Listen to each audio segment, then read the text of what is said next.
don't want to leave the incorrect impression that I am opposed to this, but Trump is talking about his own mortality or his own career mortality or going to heaven or all of the above again.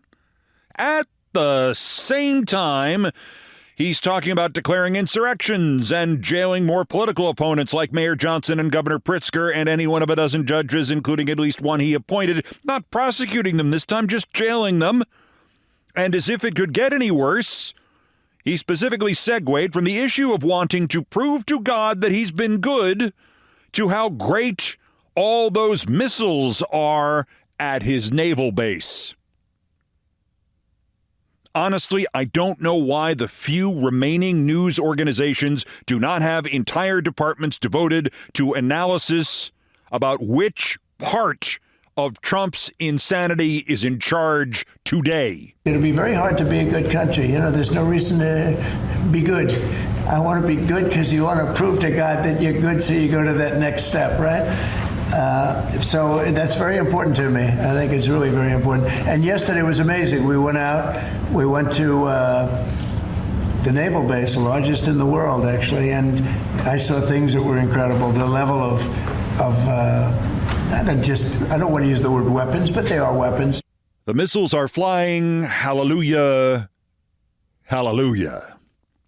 Quote, Chicago mayor should be in jail for failing to protect ICE officers. Governor Pritzker also, unquote.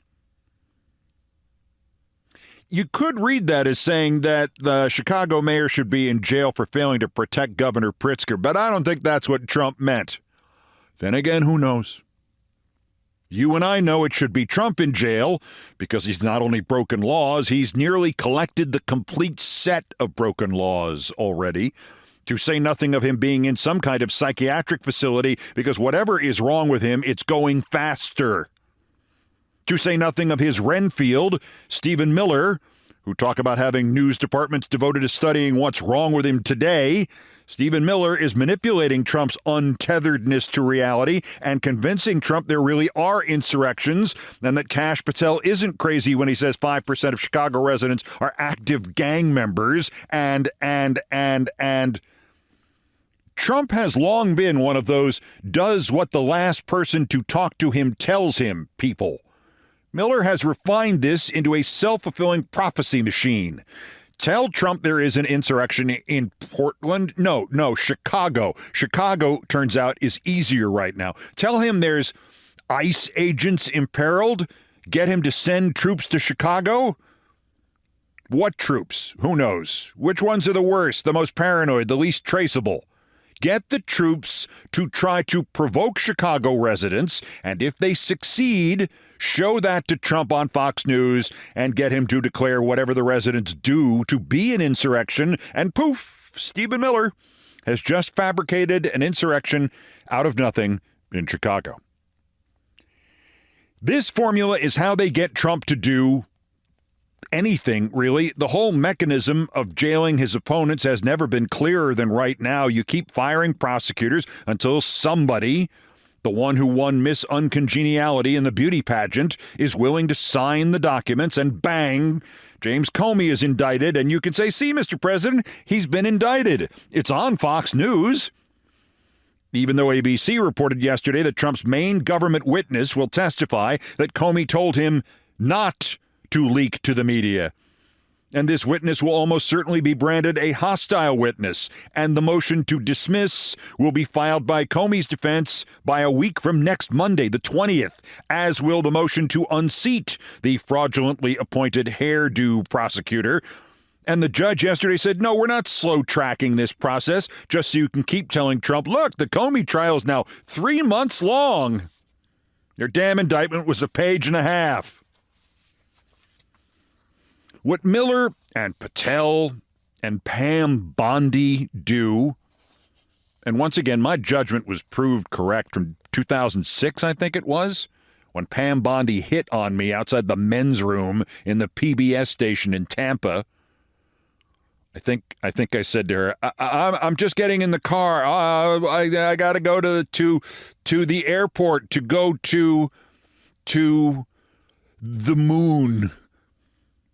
Anyway, what they all do when the judge rules in favor of the motion to dismiss the indictment of James Comey, I'm not sure. Maybe just pull Trump's TVs out of the wall.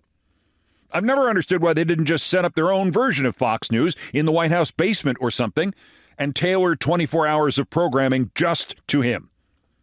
I mean, Laura Ingraham would work there instead in a heartbeat. I mean, for the same money, maybe less. Only one demand, which would be that you'd have to give Laura 3 hours instead of 1.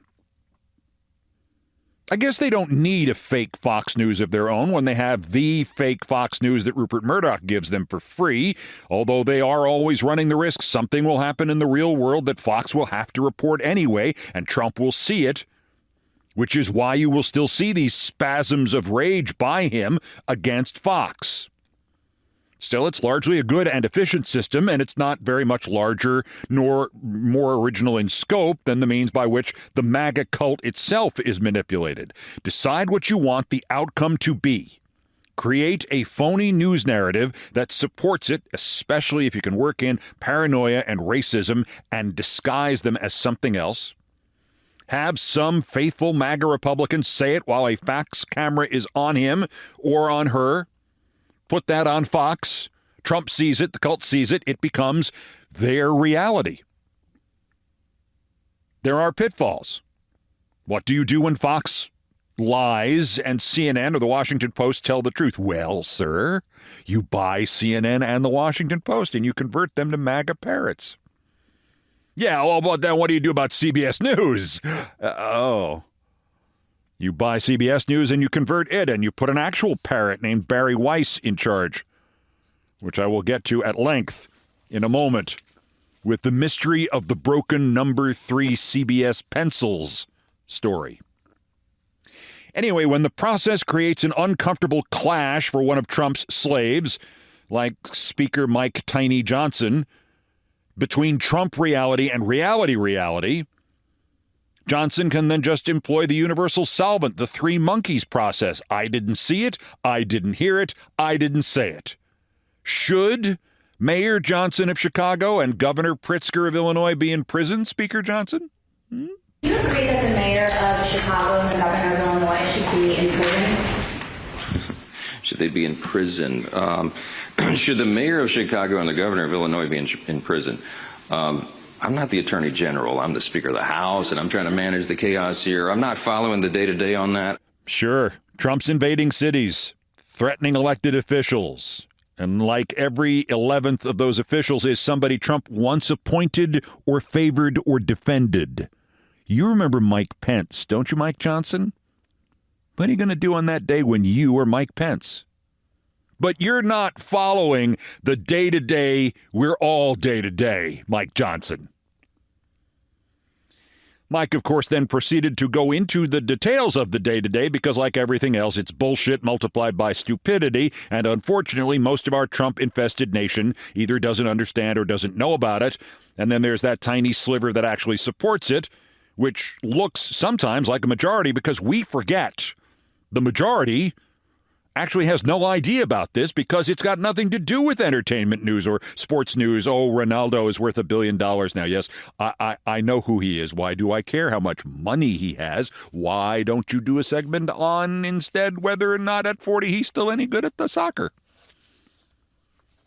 Mike Johnson actually blew that one. Mike Johnson should have said, I'm not following the day-to-day. In fact, this morning I spent in retreat praying, and I took a vow of silence and a vow to not follow the day-to-day. Amen. Thank you, Jesus. The missiles are flying. Hallelujah. Hallelujah. The idea that they all know Trump's nuts and they believe they have simply learned to ride that wave and not drown is, in fact, part of the Trump origin story. In February 2017, I looked it up. February 13th, 2017, I was, if you can imagine this, one of 3 guests in the Bloomberg building here in Fun City on the Charlie Rose Show, which used to run on PBS and Bloomberg before Charlie's little problem with knowing where his pants and hands were at a given moment when that cropped up. There was a guest host, Judd Apatow, and this lineup, if you can imagine, Republican strategist Ed Rollins, with whom I had shared grudging respect and a glimmer of like for about 20 years by that point, and Maggie Haberman, for God's sakes, and me. Rollins and Apatow took me seriously. Haberman was condescending and dense. I mentioned several times during the taping that we were all kind of missing the big picture, that all the analysis of what Trump had done was discounting this fact, that there had been nothing in Trump's first 3 or 4 weeks in office that contradicted the idea that he was crazy. And I made a few references back to the piece that I read here last week, which had been written the year before. Could Trump pass a sanity test? Well, as we finished this surprisingly informative and nonviolent show, even though Maggie Haberman was there, and cameras were powered down and mics put away, Ed Rollins extended his hand and smiled, and it looked sincere. And he said he always enjoyed our conversations, even though he often thought I was crazy. He then laughed and said, "But you know, about your Trump sanity test?" There was a long pause. And then Ed Rollins said, "You know, he is crazy." Ed Rollins gathered his belongings and made for the studio exit door. "Of course he's crazy, Keith. I don't know why you need a test."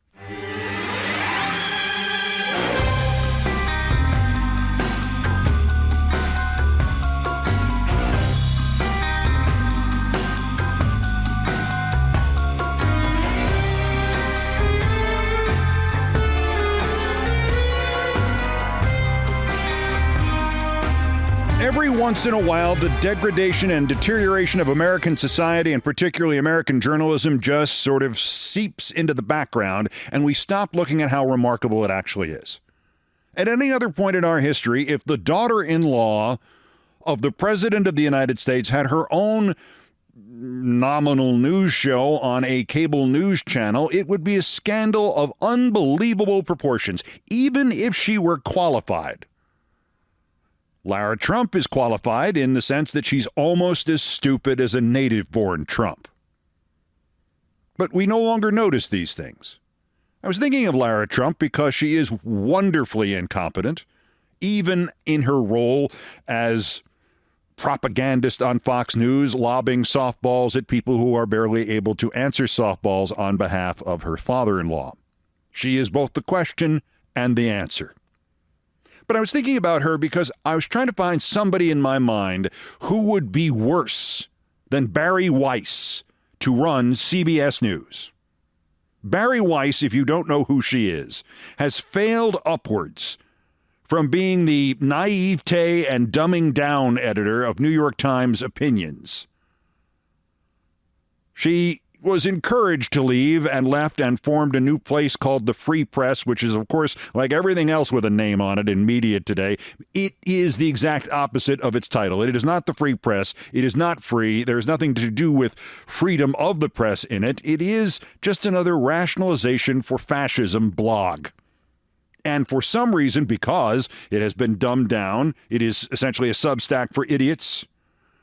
It was worth $150 million to the Ellison people, partially because they are still trying to curry favor with Trump, and this was another way of lifting up fascists who don't get enough help in this society, as you know. There is no oppressed group in this country today like fascists, except short, unappealing fascists. They are even in worse positions than regular fascists.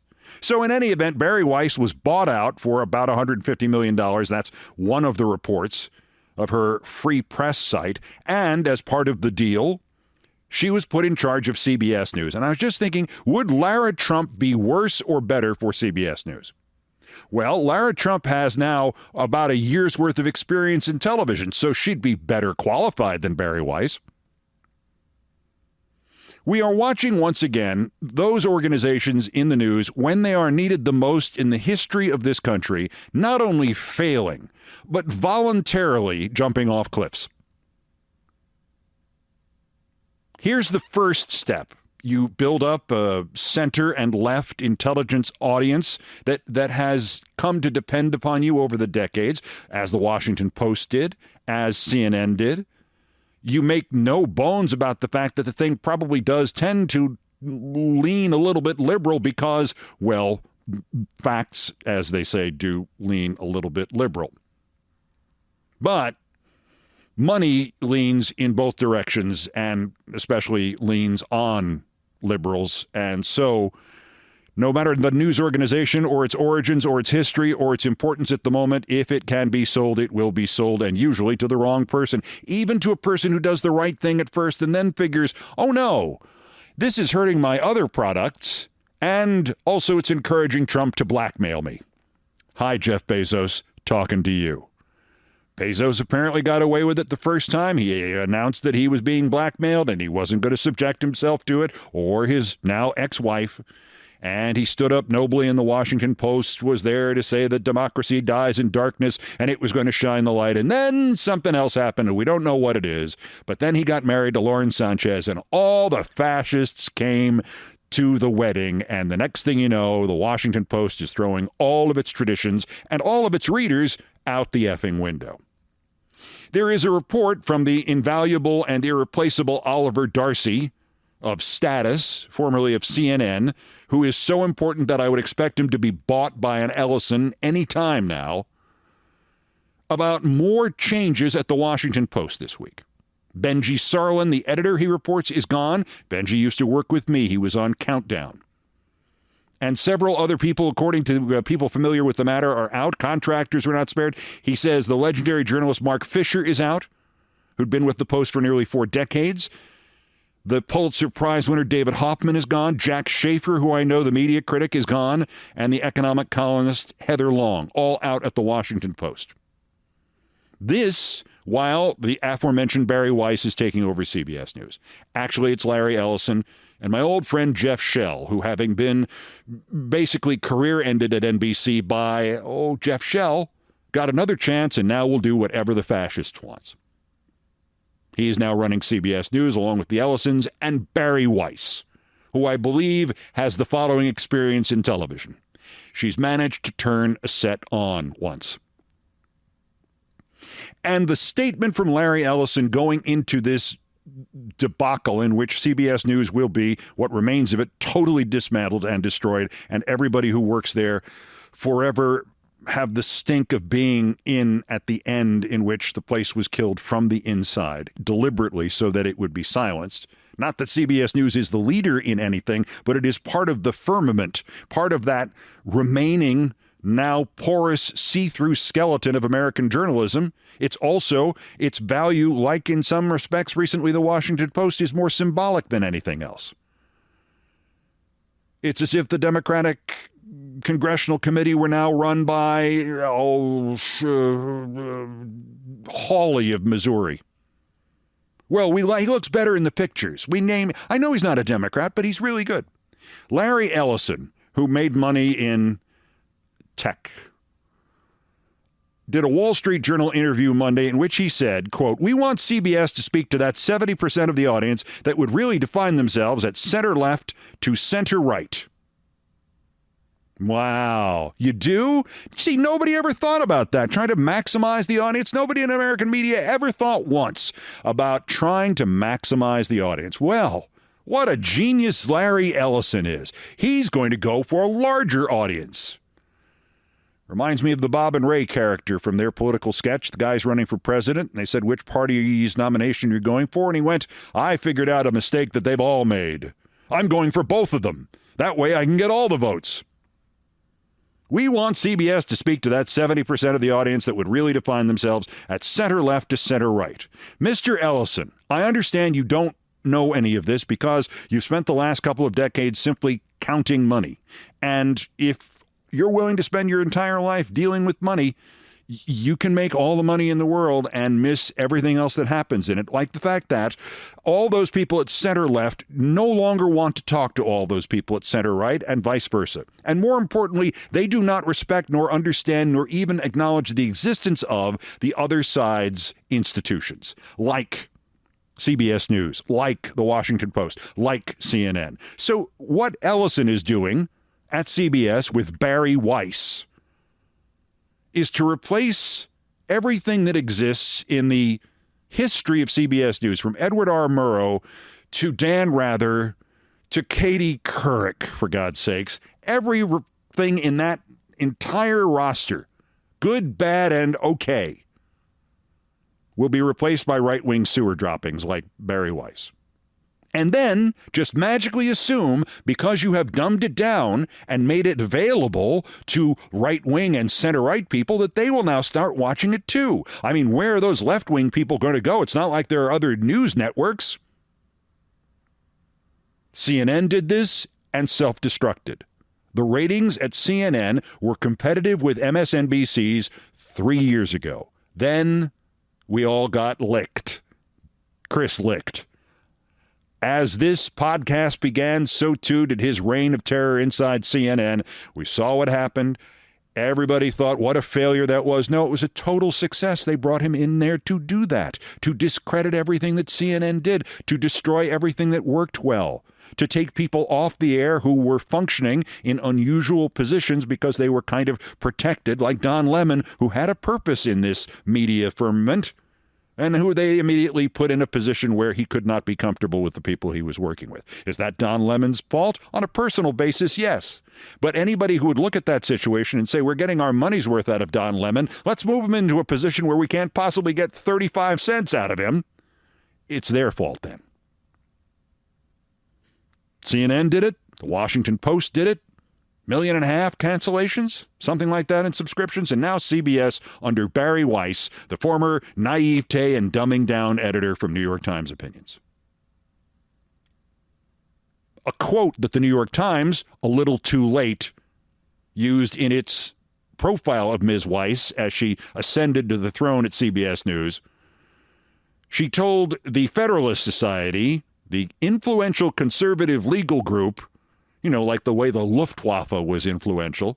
She told them, according to the Times in 2023, Ms. Weiss, who is married to a woman, quote, I know that there are some people in this room who don't believe that my marriage should have been legal, and that's okay because we're all Americans who want lower taxes. Sure, you don't have to respect my human rights as long as we all keep more money. This is the creature now running CBS News as editor-in-chief.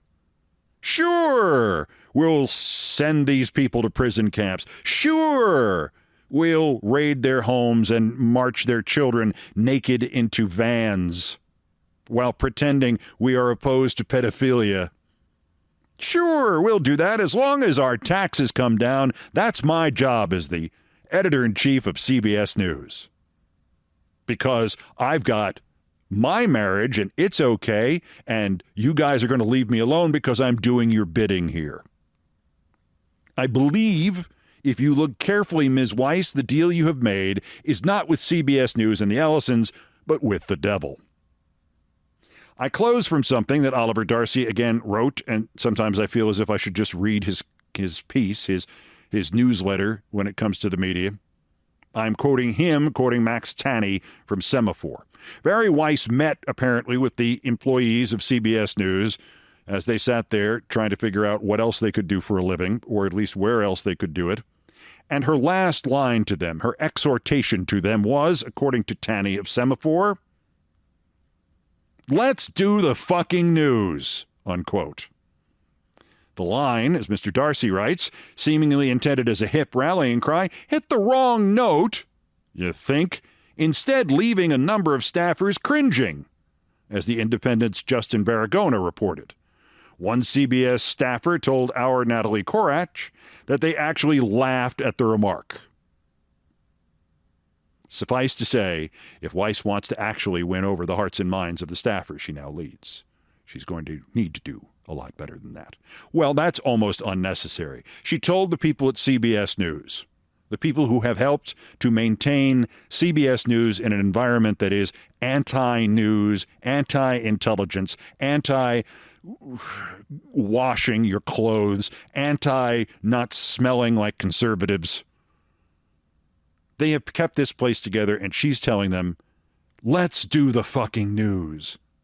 As if you have ever done anything connected to news in your life, you immoral, total loser, Barry Weiss. But some things never change. The last time I worked for CBS and CBS News was 1991. I was the lame duck sports director of Channel 2, case CBS in Los Angeles, owned and operated station. Our sportscasts usually finished second in the ratings, but the newscast finished third, and they were paying me quite a lot of money, and they had an option for another 2 years of quite a lot of money, about $500,000 a year, and they had a newscaster who wasn't very good at it, who they thought they could make back into the sportscaster and thus just eliminate my position, not just get rid of me and get somebody cheaper, but literally zero out the cost of Keith Olbermann. Save $500,000. In their position, I probably would have not picked up the option to. I had been notified of this, but because it was CBS and because I actually am a professional and always have been, and I've always been in this position, trusted to stay on even after my employers have told me, no, we're going to fire you in 3 months. We'd like you to continue to do things. I stayed at CBS, and among other things, there was a day in late 1991 when I had already been a lame duck and had already, I think, negotiated a deal to go to ESPN in the beginning of the new year of 1992. I went to the Los Angeles Forum, the then home of the LA Lakers, and anchored from the field in a space that was the smallest place I've ever actually anchored from. Magic Johnson's news conference in which he announced he had HIV, and nothing can permit me to explain to you what that was like, because that was presumed at that point by everybody in that room except Magic Johnson to be a death sentence. If you look at the videotapes of every station and everybody on the air and everybody they interviewed, we're all white as sheets, and it's not some sort of interference with the signal from the basement of the LA Forum. It was a death sentence. Except he didn't think so, and he was right, and we were all wrong. And now, just on top of everything else, God bless him, he owns the entire town of Los Angeles. He owns half the Dodgers. He owns every theater in Los Angeles. Bless him. I always liked Buck. I called him that because he said, call me Buck. My friends call me Buck. Okay, so now I'm the lame duck sports director, and the station's in third place again, and it's kind of a golden time for me. It was the time I enjoyed the job the most because there really wasn't anything I could screw up, and so if there were any restraints on what I was saying on the CBS Channel 2 Action News in Los Angeles, they all went away. I just said what I felt. And so I'm called into a meeting in the news director's office. Now, this was, I think, the fourth news director who I worked for at CBS in L.A., and his name was Jose Rios, and he was a very successful news director, though not at Channel 2. Then he had just been promoted from managing editor of the newscasts after the last guy had been marched out because he was not all there in the office. I believe they'd had something like 15 news directors in 18 years, and the woman who served as the assistant to all of them said one of them used to sit in the closet in the news director's office without his pants on. I said, how long did he last? And she just laughed at me. I did not realize that I had produced a double entendre. So this is the office we're in. It had been the control room years and years earlier. So it was a giant office, beautifully appointed by the news director who hired me there. And now, 2 news directors later, the guy who's sort of overseeing the waning weeks of the Keith Olbermann experience has got all of us in the newsroom. The ratings have come out. We're even further in third place behind NBC and ABC than we have before. The station has been in third place for 16 years, ever since the suits in New York decided that winning every ratings book between 1954 and 1975 was insufficient. And when they finished tied for second or tied for first in the spring of 1975 at just 11 o'clock. They won at 6 and they were tied for first at 11. They had to fire all the anchors, who all then dispersed to the other stations, and all of their viewers went with them, because that's what happens when you get rid of the people that people are used to watching, as Barry Weiss will soon discover, and the Ellisons and Jeff Shell. This is 1991. This is before these decisions were based on what you felt politically. This was simply a matter of what the ratings looked like. and how much money you were paying for the ratings and whether or not they could get the ratings with somebody cheaper. So I'm sitting in this meeting, and at the beginning of it, the assistant to Jose Rios, and as I said, he went on to a very successful career as the news director at Channel 11, and I loved working with him. This is not about him. Somebody told him to do this. He came in and decided to do one of these. I was flashed back to the movie The Natural, in which a hypnotherapist is brought in to try to convince Robert Redford's baseball team that losing is a disease as contagious as bubonic plague. That kind of thing. We did a little exercise in trying to break the third place habit. And so what he did, Jose's assistant, I believe her name was Sherry Freese, handed us all number 3 pencils. Pencils, not number 2 pencils, but number 3 pencils. They had boxes and boxes of these things. And they handed them to everybody in the room, probably 70 to 100 staffers. And on cue, we were all supposed to break the pencil. When Jose said 3, 2, 1, we were supposed to snap the pencils in half and break the number 3 habit. You get it? I believe I was the only person in that room who knew they would not be working there for certain in 6 or 7 weeks' time. And so guess what? I didn't break the pencil. And people looked at me like I had just destroyed the magic. You didn't break the pencil. And I went, my pencil is just fine. Thank you very much. Tout ça change, tout c'est la même chose. Barry Weiss, quote, let's do the fucking news. To professionals from an utter amateur. Let's do the effing news. Because, I guess, CBS no longer has a whole big supply of number 3 pencils. Also of interest here, the Bad Bunny blowback has reached Congresswoman Barney Rubble. Marjorie Stupid Green wants to make English the official language in response to Bad Bunny being selected to perform at the Super Bowl, which, English the official language, I guess means Marjorie Taylor Greene is no longer allowed to talk ever again because whatever that is she's speaking, it ain't English. That's next. This is Countdown. George Carlin, pleasure to have you here. Thank you. This is the best news show ever. I told that to one of your producers, and I want you to know that. I've seen them all, and it's just, especially the first 35 minutes. Thank you, sir. It's just unparalleled. I got bad news. Between you and I, we got 6 minutes to completely screw that into the ground. Yeah, right? That's good.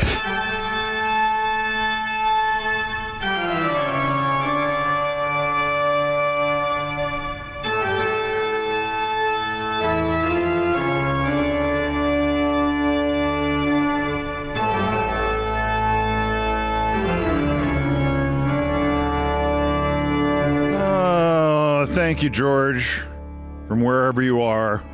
I needed that today. Still ahead on this edition of Countdown. Haven't done Thurber in a while. Thursdays with Thurber. And I want to go back to the piece that most bizarrely gives me the most comfort in times like these, which turn out pretty much to be 24/7 at the moment. A box to hide in. Next. First, believe it or not, there's still more new idiots to talk about. The roundup of the miscreants, morons, and Dunning-Kruger effect specimens who constitute today's other worst persons in the world. The runner-up, worst, Texas Attorney General Ken Paxton.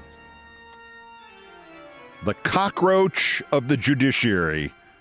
Breaking, I'm launching undercover operations to infiltrate and uproot leftist terror cells in Texas. Leftist political terrorism is a clear and present danger. I should have pronounced it in Texan. Leftist political terrorism is a clear and present danger. There can be no compromise with those who want us dead. Well, number one, that's your wife you're talking about, right? Those who want you dead. Because this is undercover operations. Is this going to be different, Ken, from what you normally do? I mean, your undercover operations result in your wife suing you for divorce. Keep your eye on the prize, Ken. Runner-up, everybody's favorite congressman from the CTE district, Derek Van Orden. He uses a bad word in here and also shows some serious brain damage, so stand well back from your listening device. Civics 101. The Senate requires 60 votes to pass a bill. There are only 53 Republicans in the Senate. That means 7 Democrats would have to vote for the bill, or 6 could vote for it, and J.D. Vance would cast the tiebreaker. Follow me for more shit you should have learned in 4th grade. Well, evidently Derek dropped out in the 3rd grade. That 60, that's only for cloture votes. No, not cloak, not closure. C-L-O-T-U-R-E. Should I spell it for you? Things like nominations, budget reconciliations, House rules changes, the meat and potatoes of the Senate. Still a simple majority. 51-49. Or 51-50. That's why the vice president can break a 50-50 tie, Dewick. Only there isn't one at the moment. So no, Vance can't vote to create a 60th vote. See how this works now?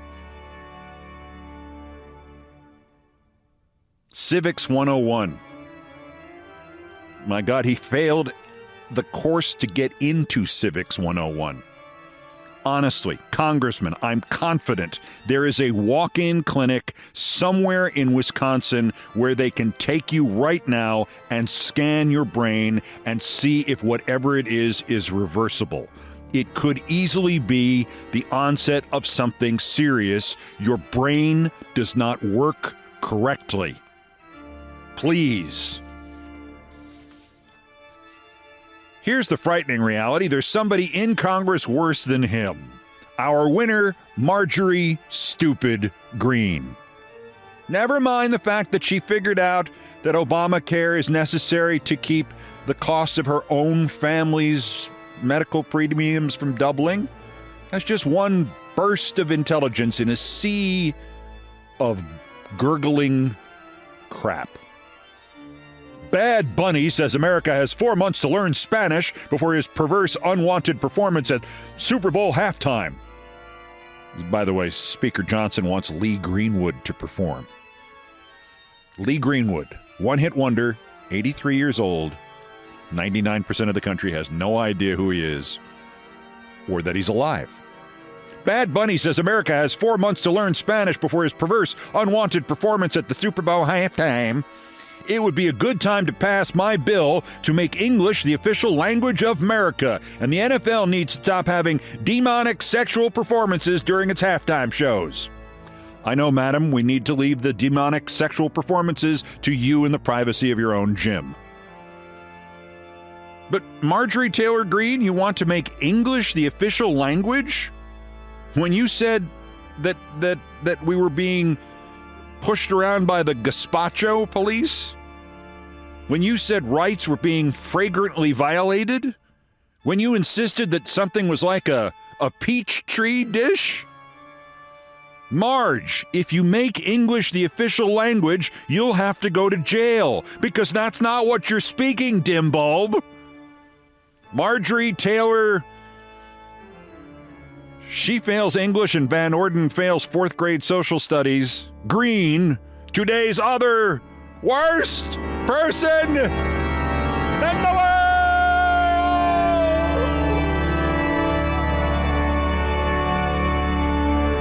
Gazpacho police.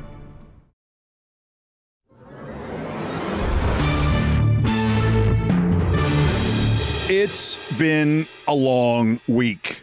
And every time I find myself thinking, it's been a long week, I like to turn to my book of James Thurber. And it's Fridays with Thurber, and it's been a few Fridays since I've done any James Thurber. And so let's start at the beginning. As I've mentioned many times, I read this story first aloud in a class in college in 1979, and a friend of mine came up to me and said, "You should forget that sportscasting thing. You should read Thurber for a living." And I said, "Yeah, that'll ever happen." This is, for some reason, salvation for me. catharsis, and every other emotion that is appropriate after it has been a long week. A Box to Hide In by James Thurber. I waited till the large woman with the awful hat took up her sack of groceries and went out, peering at the tomatoes and the lettuce on her way. The clerk asked me what mine was. "Have you got a box?" I asked. "A large box? I want a box to hide in." "You want a box?" he asked. "I want a box to hide in," I said. "What do you mean?" he said. "You mean a big box?" I said I meant a big box, big enough to hold me. "I haven't got any boxes," he said. "Only cartons that cans come in." I tried several other groceries, and none of them had a box big enough for me to hide in. There was nothing for it but to face life out. I didn't feel strong, and I'd had this overpowering desire to hide in a box for a long time. "Oh, what do you mean you want to hide in this box?" one grocer asked me. "It's a form of escape," I told him. "Hiding in a box. It circumscribes your worries and the range of your anguish. You don't see people either." "How in the hell do you eat when you're in this box?" asked the grocer. "How in the hell do you get anything to eat?" I said I had never been in a box and didn't know, but that would take care of itself.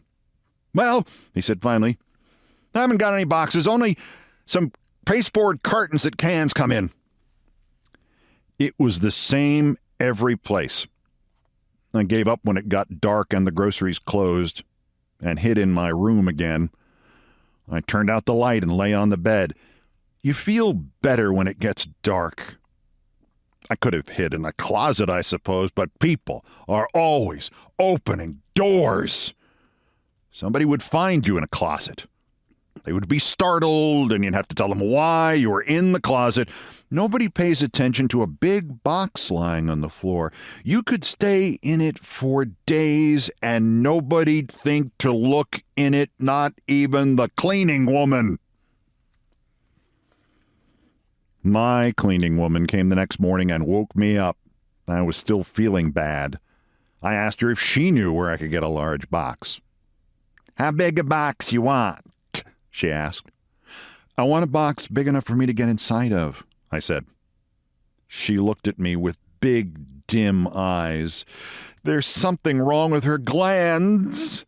She's awful, but she has a big heart, which makes it worse. She's unbearable. Her husband is sick, and her children are sick, and she is sick too. I got to thinking how pleasant it would be if I were in a box now and didn't have to see her. I'd be in a box right there in the room, and she wouldn't know.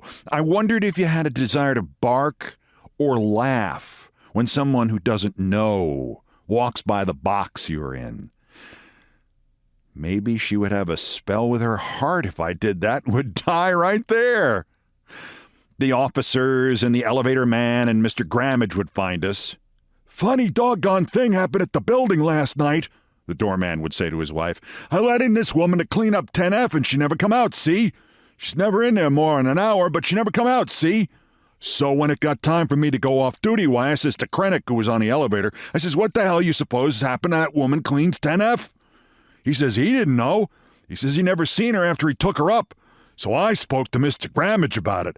'I'm sorry to bother you, Mr. Grammage,' I says, 'but there's something funny about that woman cleans 10F. So I told him. So he said we better have a look, and we all three goes up and knocks on the door and rings the bell, see, and nobody answers. So he said we'd have to walk in. So Krennic opened the door, and we walked in, and here was this woman, cleans the apartment, dead as a herring on the floor, and the gentleman that lives there was in a box." The cleaning woman kept looking at me. It was hard to realize she wasn't dead. "It's a form of escape," I murmured. "What say?" she asked dully. "You don't know of any large packing boxes, do you?" I asked. "No, I don't," she said. "I haven't found one yet, but I still have this overpowering urge to hide in a box. Maybe it will go away. Maybe I'll be all right. Maybe it will get worse. It's hard to say.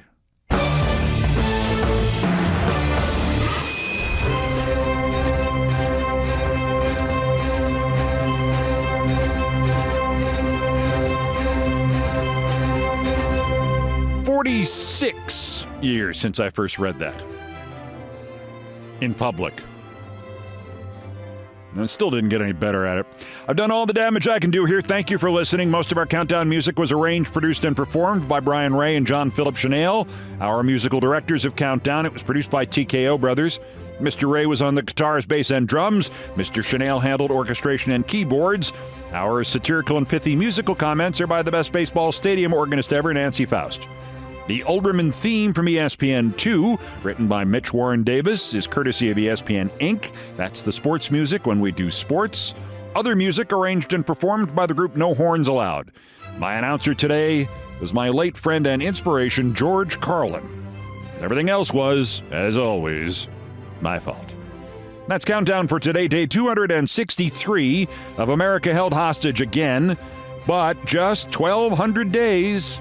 even 1,200 until the scheduled end of Trump's lame duck and lame brain term, unless he is removed sooner by MAGA and Jeffrey Epstein, or that pavement patch on his hand, or some stuck escalator somewhere, or the psychopathy test, or Tylenol, or that judge guy he doesn't like, or that judge girl, or some Illinois politician.